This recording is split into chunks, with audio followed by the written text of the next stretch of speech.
Innahu min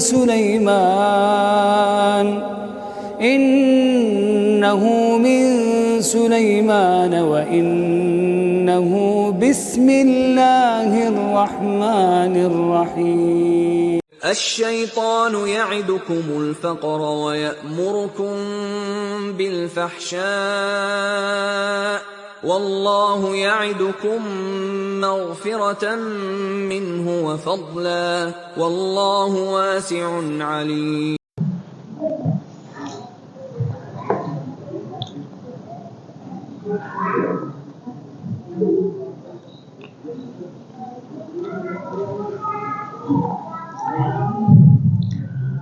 Bismillahirrahmanirrahim.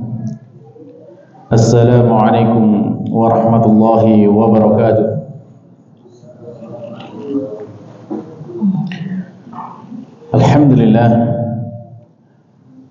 Alhamdulillah alladzi bi ni'matihi tatimmus shalihat. Wassalatu wassalamu ala Rasulillah wa ala alihi wa ashabihi wa la haula wa la quwwata illa billah. Alhamdulillah, ma'asyiral muslimin, jamaah Masjid Babus Salam yang dimuliakan Allah Subhanahu wa taala. Senantiasa kita bersyukur kepada Allah Subhanahu wa taala, yang mana Allah Subhanahu wa taala juga senantiasa melimpahkan segala karunia dan rahmatnya kepada kita. Nikmat yang Allah berikan kepada kita amat sangat banyak, hingga di malam hari ini kembali kita bisa berkumpul lagi di tempat yang Allah ridhoi ini, di tempat yang paling Allah cintai, yaitu di masjid-masjid yang ada di muka bumi ini. Dan kita tentu berharap bahwasanya ketika Allah Ta'ala memudahkan bagi kita untuk bisa berkumpul di tempat seperti ini, maka kita berharap juga kepada Allah Ta'ala bahwasanya agar Allah nanti mengumpulkan kita semuanya di surganya kelak. Amin. Baiklah para jemaah sekalian yang dimuliakan Allah Ta'ala, insya Allah di malam hari ini kembali kita akan melanjutkan pelajaran kita terkait dengan tafsir Al-Quran atau tafsir Juz Amma, yang mana di pertemuan yang lalu kita sudah masuk kepada surat Al-A'la. Dan insya Allah di malam hari ini kita akan melanjutkan lagi apa yang sudah kita baca dari pertemuan sebelumnya. Di pertemuan sebelumnya kita masih membahas di ayat yang pertama, yang mana kita masih di pembahasan ayat Sabbihisma Rabbikal A'la, yang maknanya bahwasanya di situ Allah memerintahkan kepada Nabi Muhammad SAW agar beliau mensucikan Allah Subhanahu wa taala, zat yang maha tinggi. Sucikanlah nama Tuhanmu yang maha tinggi. Di pertemuan yang lalu telah kita jelaskan bagaimana kita mensucikan Allah Subhanahu wa taala dari segala macam aib dan segala macam kekurangan. Dan demikian juga dalam kita mensucikan Allah Subhanahu wa taala, maka yang dianjurkan bagi kita adalah agar kita mensucikannya dengan mengucapkan dengan menggunakan lisan dan hati kita. Dan insya Allah di kesempatan malam hari ini kita akan menyambung dengan pembahasan yang akhir dari ayat pertama ini, yaitu Al-A'la, Sabbihisma Rabbikal A'la. Allah Subhanahu wa taala menyebut di sini dengan salah satu namanya, yaitu Al-A'la, Sabbihisma Rabbikal A'la. Al-A'la itu ya dari makna tinggi, ya, tinggi.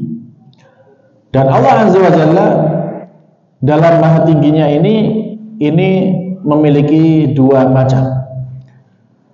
Yang pertama, Allah maha tinggi dalam hal sifatnya.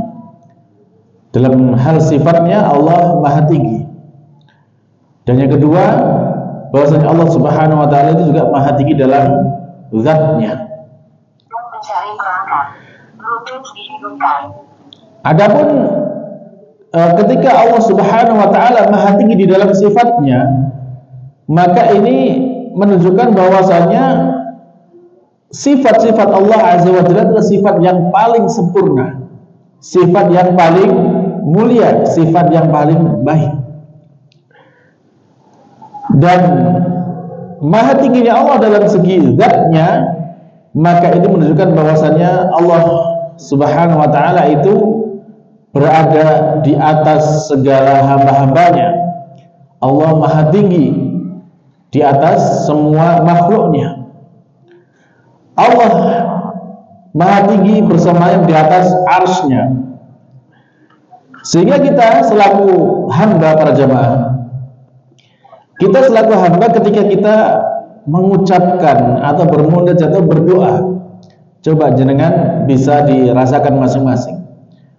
Ketika jenengan itu berdoa atau menyebut nama Allah, ya Allah,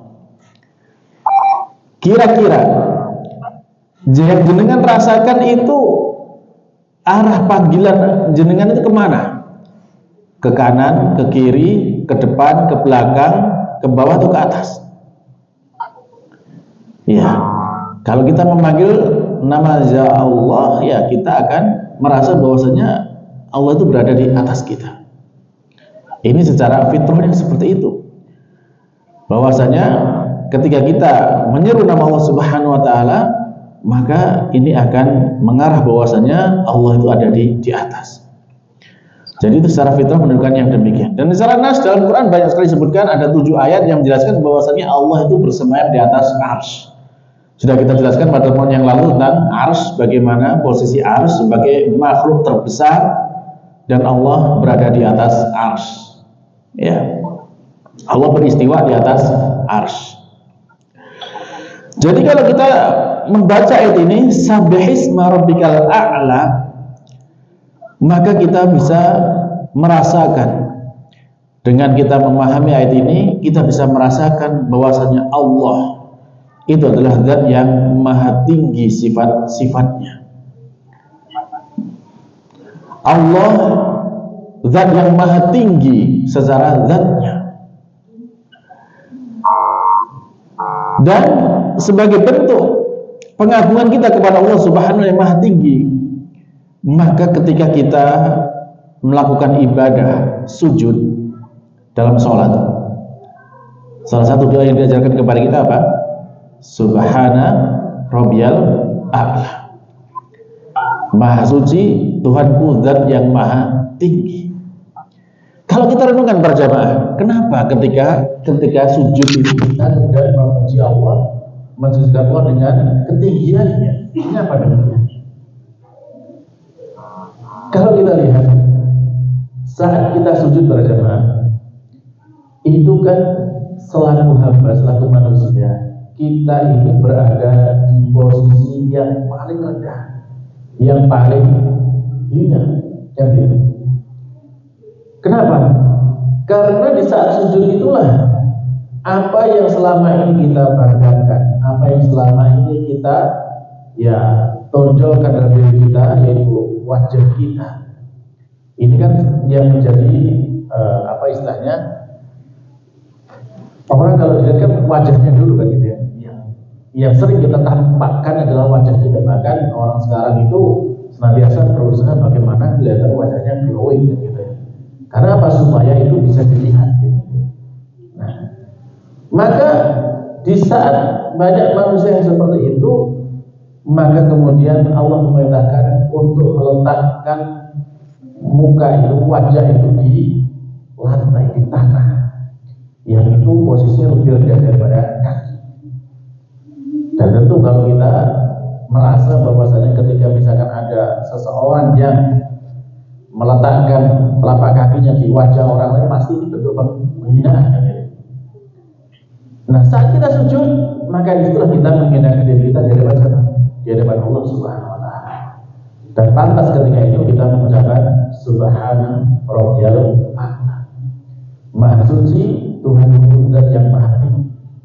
Karena saat itu kita merendahkan diri kita serendah-rendahnya, dan kemudian di saat itu pula kita memuji Allah Subhanahu wa ta'ala yang maha tinggi.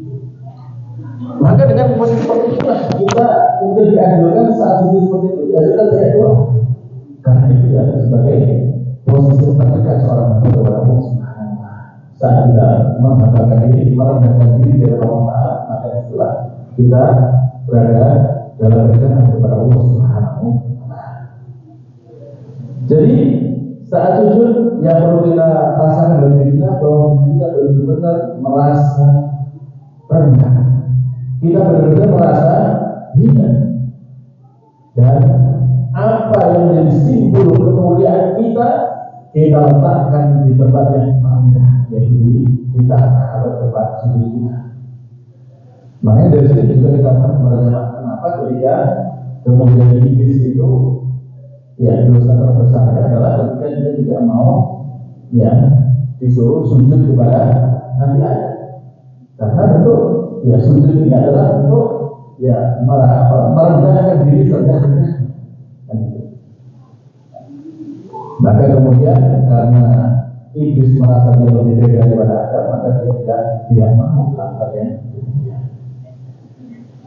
Nah, maka dari sini pada jemaah sekalian yang dilakukan Allah Subhanahu wa Ta'ala, maka kita paham saat kita sujud dan kemudian kita mengucapkan Subhana Rabbiyal A'la, maka tentu bahwasanya yang terdiri dari kita yang saat itu ya segala mungkin apa yang kita pandangkan selama ini, baik itu kekayaan kita, mungkin ketampanan kita, kecantikan kita, atau jabatan kita, maka saat itu kita rendahkan bahwasanya itu tidak apa-apa yang bisa Allah Subhanahu wa Ta'ala. Allah nanti di atas segala sesuatu.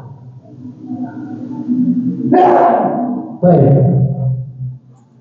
Dari sini teman-teman sekalian yang Allah Subhanahu wa Ta'ala, maka tentunya ketika setiap hari kita melaksanakan sholat, setiap hari kita melaksanakan sujud, maka tentu kita harus memiliki rasa yang tinggi bahwasanya kita ini adalah hamba yang hina, hamba yang rendah, ya, tidak ada kepatasan bagi kita untuk menyombongkan diri, dan tentunya yang maha tinggi adalah Allah Subhanahu wa Ta'ala. Baik, itu ayat yang pertama. Sabbihisma rabbikal a'la. Sucikanlah Tuhanmu, nama Tuhanmu yang maha tinggi. Alladzi khalaqa fasawwa.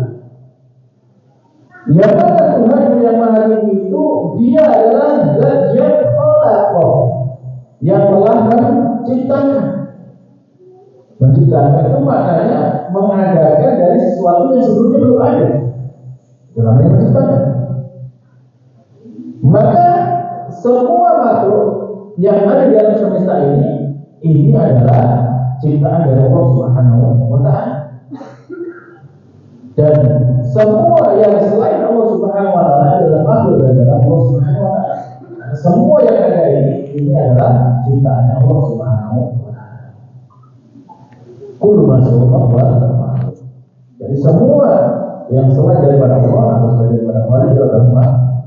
Jadi itu adalah semuanya ciptaan dari Allah Subhanahu wa Ta'ala. Allah Subhanahu wa Ta'ala ketika menciptakan makhluk semuanya ini, yang besar maupun yang kecil, itu memang sempurna ciptaan Allah Subhanahu wa Ta'ala.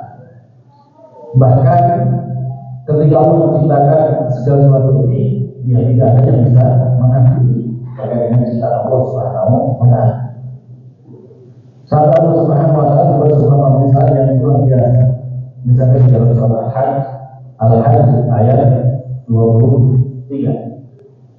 Bisa Allah berfirman, ya ayyuhan nasu duriba mathalun fastami'u lahu innal ladzina yad'una min dunillahi la yakhluquna dhubaban wa law ijtama'u lahu.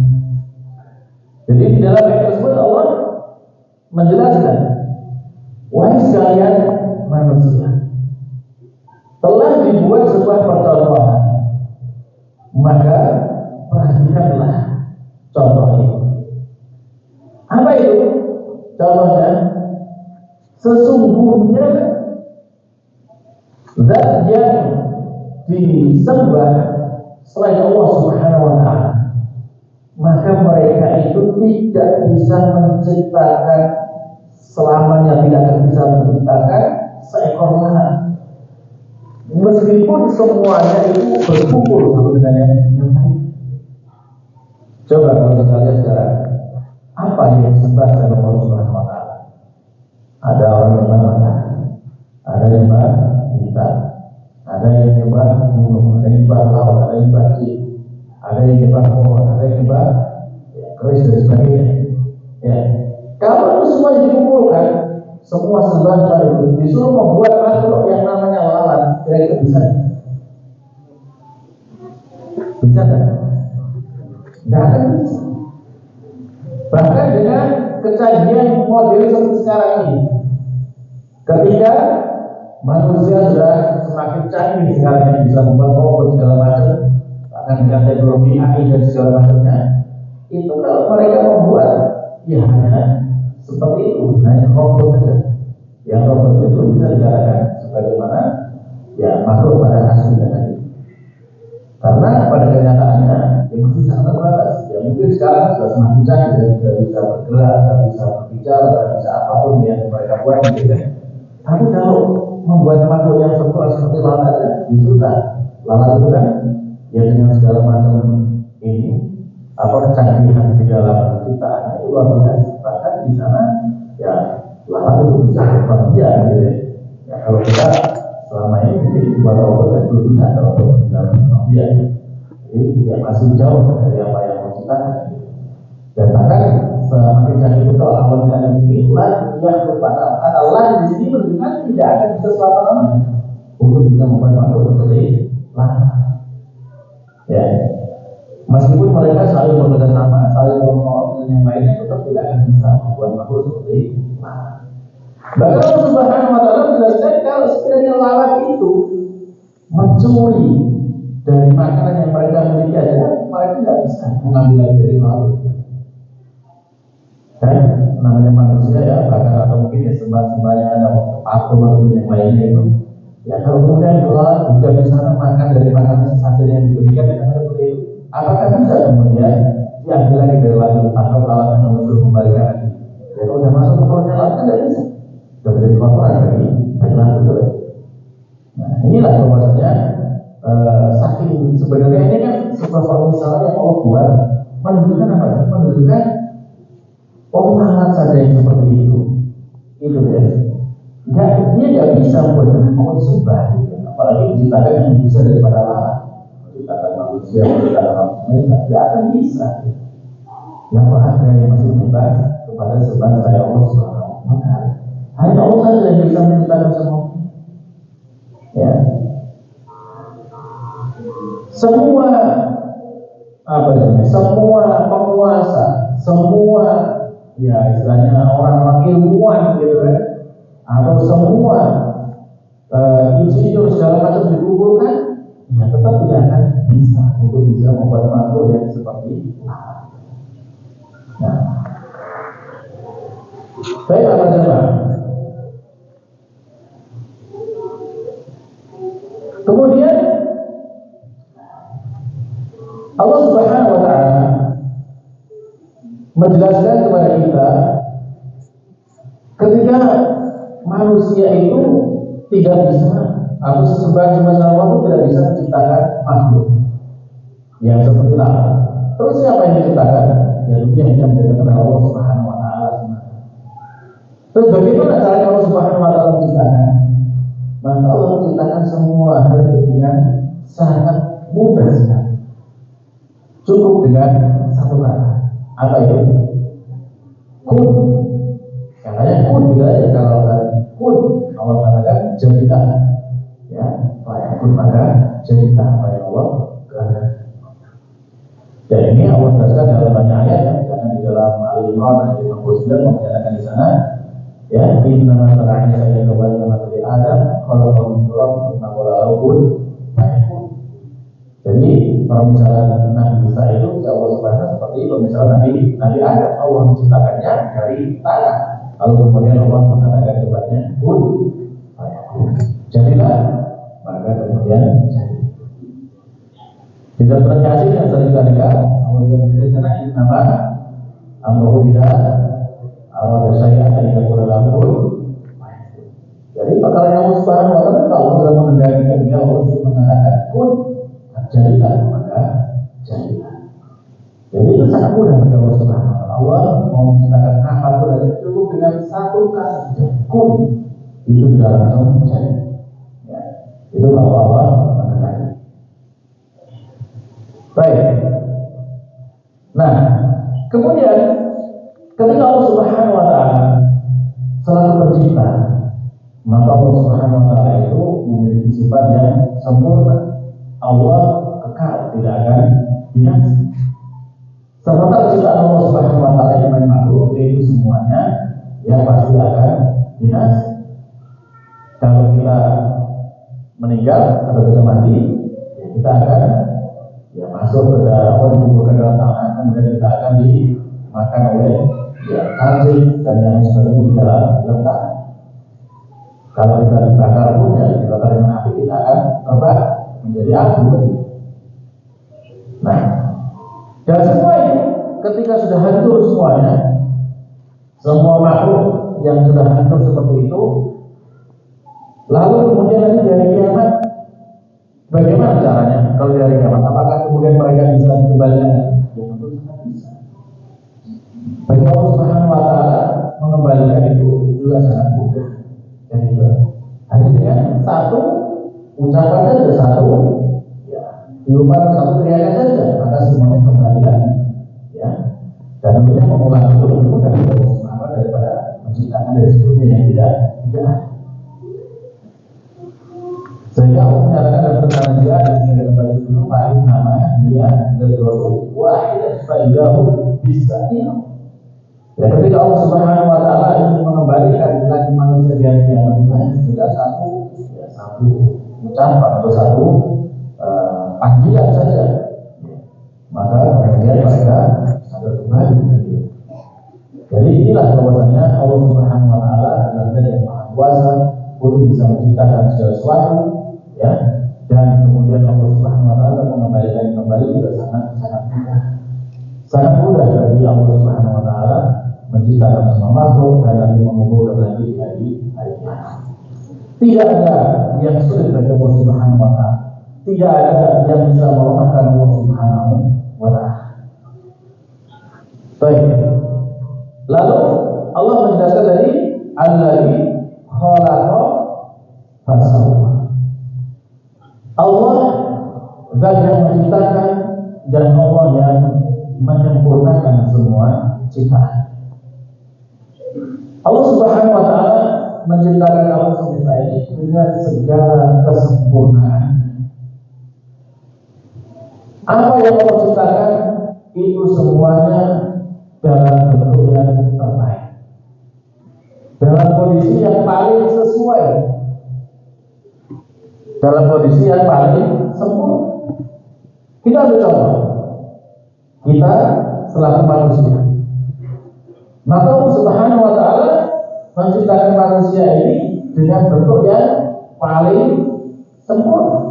Ya, Allah menyempurnakan, Allah menjadikan kita seimbang, ya, Allah menjadikan kita bentuk yang sesuai dengan apa yang dikehendaki Allah Subhanahu wa taala. Sehingga Allah menjelaskan dan berarti ayat 4, la taqrabu zina fi ahsani taqwim. Sungguh telah kami ciptakan manusia itu dalam sebaik-baik bentuk. Maka ketika Allah menjadikan seperti ini menjadikan kita selalu manusia pada bahwa ini adalah makhluk terbaik secara penciptaan. Dan tentunya yang seperti ini pada bahwa harus kita syukuri. Kita bersyukur bahwasanya Allah menciptakan kita sebagai makhluk yang terbaik. Dan tentunya sebagai makhluk terbaik yang kita harus menyadari dan kita jadikan apa yang Allah ciptakan kepada kita ini, ya, sebagai bentuk penghambaan kita, syukur kita dan mengamalkan. Dan kemudian juga para jemaah, ketika Allah Subhanahu wa taala menciptakan kita dalam bentuk seperti ini, maka tentunya kita juga menjadi makhluk yang paling mulia. Walaupun karena dari ada Rasulullah kemudian dan ada dari manusia.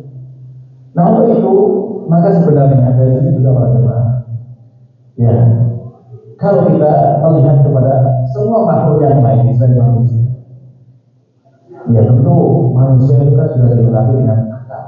Ya, makhluk yang lain tidak punya akal, tidak akan sesuatu tidak punya. Ya. Maka itu juga menjadi kemuliaan bagi kita.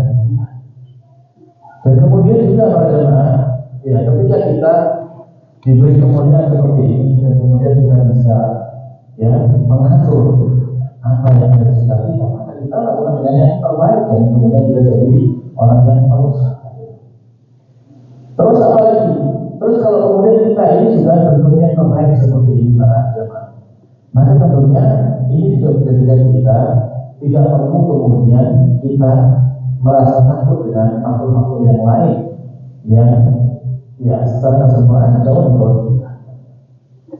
Karena masih banyak di kalangan kita, di masyarakat kita, masih banyak orang-orang yang kemudian mereka itu takut dengan makhluk-makhluk misalnya yang gaib, yang apa ya, yang apa itu kalau kita lihat semuanya itu memiliki kekurangan dan apa yang kita sebut ya, yang selama ini dijadikan hal yang menakutkan bagi orang, maka itu semuanya ada kekurangannya. Ya sebenarnya seperti itu. Maka seharusnya ya kita tidak perlu takut karena kita lebih sempurna daripada mereka semuanya. Baik. Nah termasuk kesempurnaan manusia juga ketika Allah menciptakan kita ini kepalanya di atas. Ini lebih baik daripada kepala di bawah. Ya. Kemudian apa? Ya tangan kita ada bisa berdiri tegak seperti ini. Ini betul terbaik. Kemudian organ-organ kita terlindung di dalam tubuh kita. Ada makhluk yang kemudian ya ada yang organnya ada tidak terlindungi seperti ini kan. Nah ini adalah bentuk-bentuk terbaik yang Allah berikan kepada kita. Maka ketika Allah Subhanahu Wa Taala menyebut di sana Allah di khalaqa fa sawwa, sebenarnya Allah menyempurnakan penciptaan manusia. Baik. Lalu walladzi qaddara fahada. Dan dialah Allah zat yang menciptakan dan memberikan petunjuk.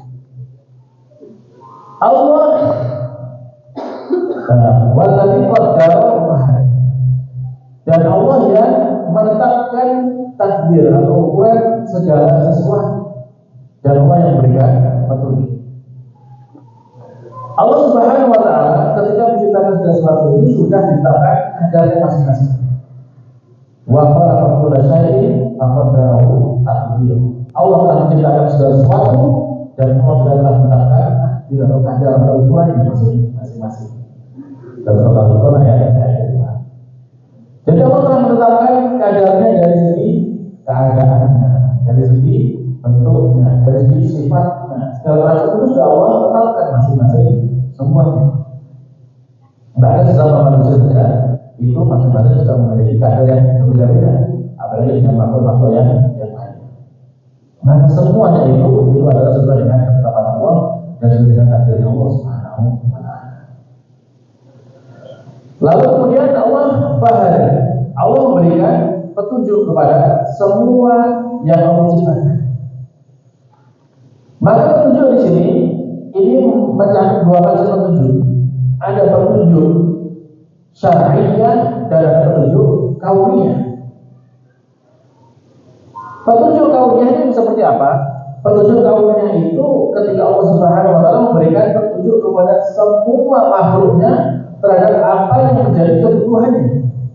Maka itu namanya petunjuk kauniyah. Ya. Hal ini sebagaimana ya dijelaskan Allah Subhanahu Wa Taala ketika Fir'aun bertanya kepada Nabi Musa. Fir'aun bertanya, "Fama rabbukum ya Musa?" Seperti apa sih Tuhanmu itu wahai Musa? Maka Nabi Musa pun menjawab bahwasanya qala rabbuna allazi ahsana kulla syai'in khalaqahu tsumma hada. Nabi Musa mengatakan Tuhan kami adalah Tuhan yang menciptakan sesuatu kemudian dia memberikan petunjuk kepada semua segala. Nah ini maksudnya adalah hidayah kauniyah. Nah hidayah kauniyah ini bisa kita pahami para jamaah. Misalkan kita melihat di sekitar kita di alam semesta ini ini kan ada banyak sekali yang namanya makhluk, baik itu tanaman, baik itu hewan, binatang, itu kan semuanya mereka hidup. Dan semuanya mereka itu bisa mengetahui apa yang mereka butuhkan. Ya, misalkan apa semut, ya. Ketika ada gula, dia akan. Nah ini berarti dia tahu. Nah, siapa yang menentukan itu? Ya Allah SWT. Bahkan kalau kita mengambil semut saja, makhluk yang kecil seperti itu pada zaman itu luar biasa. Kalau kita mungkin lihat di film-film dokumenter dan seperti itu, bagaimana semut itu kemudian dia merancang sarangnya, ini luar biasa. Ya. Sarang semut itu kan dibangun di dalam tanah. Nah, mereka itu bisa merancang bagaimana caranya supaya nanti ketika hujan, ya, misalnya sarangnya yang terendam air itu bisa tidak menenggelamkan mereka. Masih ada sekali-sekali yang bisa menjadi tempat mereka sembunyi, ya. Atau tempat untuk menyimpan makanan, gitu. Nah, ini siapa yang ngajarin mereka? Ini yang namanya hidayah kaumnya. Kan logikanya misalkan seperti biji tanaman. Biji tanaman itu kalau dia masuk ke dalam tanah, itu kan dia akan tumbuh gitu. Tapi ketika dia disimpan sama semut, dia bisa tumbuh. Ya, semut bisa tahu caranya bagaimana menjadikan biji itu tidak tumbuh. Nah ini luar biasa. Jadi cara seperti itu namanya membentuk kaumnya. Ya. Seperti misalkan pohon juga seperti itu. Atau tanaman seperti itu. Tanaman itu dia akan senantiasa berusaha mencari yang mana akan bercahaya matahari. Sehingga kemudian kita lihat pohon ada yang dalam sana, dari sana, itu usaha dia untuk mencari. Atau bahkan mungkin pohon itu supaya dia bisa berkembang biak dengan baik itu, maka ada di sana pohon yang ketika bijinya pecah, ya, kemudian dia itu bisa lompat dengan tempat yang jauh, atau misalkan dia bisa nanti terbang berbawangi supaya dia bisa menimbulkan banyak tempat yang lain. Nah, siapa yang mengajari seperti itu? Ini namanya hidayah kaumnya. Jadi yang seperti itu semuanya dari Allah Subhanahu wa Ta'ala. Sehingga semua makhluk itu bisa mengerti apa yang mereka butuhkan untuk bisa hidup, yaitu semua atas dasar petunjuk dari Allah Subhanahu wa Ta'ala. Baik. Nah, ada hidayah yang kedua, yaitu hidayah syar'iyyah. Maka ini tentu hidayah yang paling penting yang kita butuhkan. Karena kalau kita hanya berdasarkan hidayah kaumnya saja, ya ibaratnya kita tidak ada hidayah dengan makhluk yang lain. Nah, ada pun kehidupan kita yang selaku manusia ini, maka kita diberi hidayah syar'iyyah. Hidayah syar'iyyah itu adalah hidayah untuk kita yang mengikuti syariat Allah Subhanahu wa Ta'ala. Itu khusus sebagai kita yang manusia yang juga kecil, yang mereka juga dapat hidayah syar'iyyah. Nah, ini misalkan sebagaimana Allah menyatakan dalam Al-Quran surat Fussilat ayat 17 berfirman di sana, wa amma thamud fahadainahum fastahabbul a'ma 'alal huda. Adapun kaum Samud, kami berikan hidayah kepada mereka, ya kami berikan petunjuk kepada mereka, tetapi mereka lebih suka kepada kebudayaan dan kemudian dibandingkan dari petunjuk. Ini namanya petunjuk syar'i. Dan tentunya hidayah syar'i atau petunjuk syar'i inilah yang dimaksudkan daripada kita diciptakan di dunia. Allah mengatakan dalam surat Al-Zariyat ayat 20, wa ma khalaqtul jinna wal insa illa liya'budun. Dan tidaklah menciptakan jin dan manusia kecuali untuk menyembah, untuk beribadah kepada. Nah, inilah yang namanya hidayah syar'i, hidayah untuk bisa kita menghamba kepada Allah Subhanahu wa Ta'ala. Allah mengatakan demikian yang menunjukkan bahwasanya kita ini butuh kepada Allah Subhanahu wa Ta'ala. Ketika Allah Subhanahu wa Ta'ala mengajarkan kepada kita bahwasanya kita ini butuh kepada Allah Subhanahu wa Ta'ala, kita ini sebagai hamba Allah Subhanahu wa Ta'ala, maka tentu di sana kita akan merasa bahwasanya dalam hidup kita ini tidak perlu Allah Subhanahu wa Ta'ala.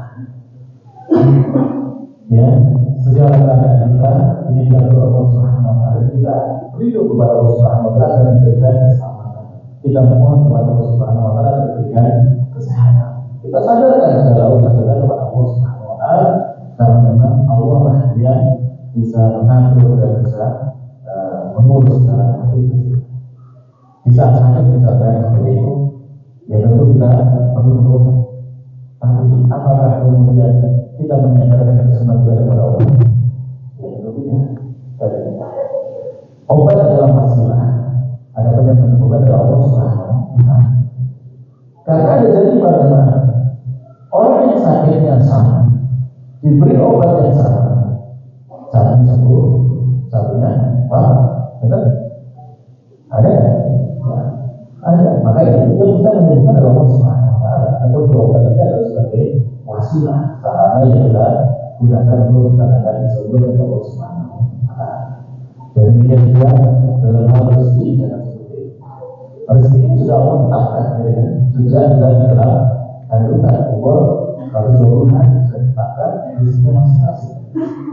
Nah ada kalanya orang yang kerjaannya sama, jadi ya gajinya bahkan sama, jadi tapi apa? Rezekinya dirasakan di rumahnya, di dalam besar ini tidak perlu berbeda dari sana. Mungkin nominalnya sama, tapi rasanya, kenikmatannya, berkatnya juga berbeda. Maka itulah bahwasanya apa yang dilakukan kepada kita tentu kita ya, berharap diberikan yang terbaik. Di antaranya ada yang akan kita janji bahwasanya untuk bisa meraih semuanya itu adalah kita melaksanakan apa yang diperintahkan dan menjauhi apa yang dilakukan yang disebutkan hidayah syar'i. Baiklah teman-teman sekalian yang Allah Subhanahu wa taala. Kemudian Allah berkata firman-Nya telah wallahi qaddara fahada wallahi akhraja ma'ah. Dan dia Allah yang menumbuhkan rumput-rumputan. Jadi kalau kita lihat segala macam rumputan yang kita lihat di tempat kita lihat sangat banyak macamnya. Ini semuanya adalah Allah Subhanahu wa taala menumbuhkan, ya, ada yang berwarna-warni, ada yang macam-macam, segala macamnya itu adalah dari Allah Subhanahu wa taala. Lalu faja'alahu ghusaa'an ahwa. Lalu Allah Subhanahu wa taala menjadikan rumput-rumput itu menjadi kering kehitaman. Nah, dan di sini setelah kita lihat misalkan ada hujan, ya kalau yang lebih kelihatan kalau kita lihat misalkan seperti yang di Arab, Mekah. Di Mekah itu kan sana kan turun batu. Nah, kemarin banyak turun hujan. Akhirnya kemudian tumbuh di sana berbagai macam rumputan yang begitu jauh dari Mekah itu kelihatan jauh. Kalau kita Allah Subhanahu sudah mengatakan bisa di sana, maka kemudian terasa bahwa yang dulunya hijau dan kemudian berkering, ya kemudian jadi ya kosong jadi tanah, jadi seperti tanah. Nah ini semuanya Allah yang mengatur. Kalau tempat kita ini sepanjang tahun tidak hijau, karena kemudian kita melihat sampai ada kekeringan di sini. Tapi kita di depan ini dulu seperti batu. Nah kalau kita di tempat lain kita bisa seperti itu. Bahwasanya di sana kalau kita memahami seperti itu ternyata itu adalah kepada Allah Subhanahu wa taala. Allah yang mengaturnya sehingga semuanya itu bisa menjadi yang mungkinnya. Saya berharap sekalian ini Allah Subhanahu wa taala karena waktu saya mungkin di malam hari ini kita sampai di ayatnya dulu, yaitu sampai di ayat yang kelima. Ayat kelima yang tadi yang kita pelajari dari surat Al-Alaq ini bahwasanya Allah adalah dari yang menciptakan sesuatu dan Allah menyempurnakan penciptaannya, dan kemudian Allah yang menetapkan kadar atau ukuran masing-masing dari semua yang diciptakan. Allah yang memberikan petunjuk dari petunjuk ya kaumnya atau petunjuk syariah yang kepada kita selaku manusia. Dan kemudian Allah Subhanahu wa taala yang menumbuhkan segala macam tumbuhan ini, dan ini juga Allah Subhanahu wa taala yang bisa menjadikan semua tumbuhan itu menjadi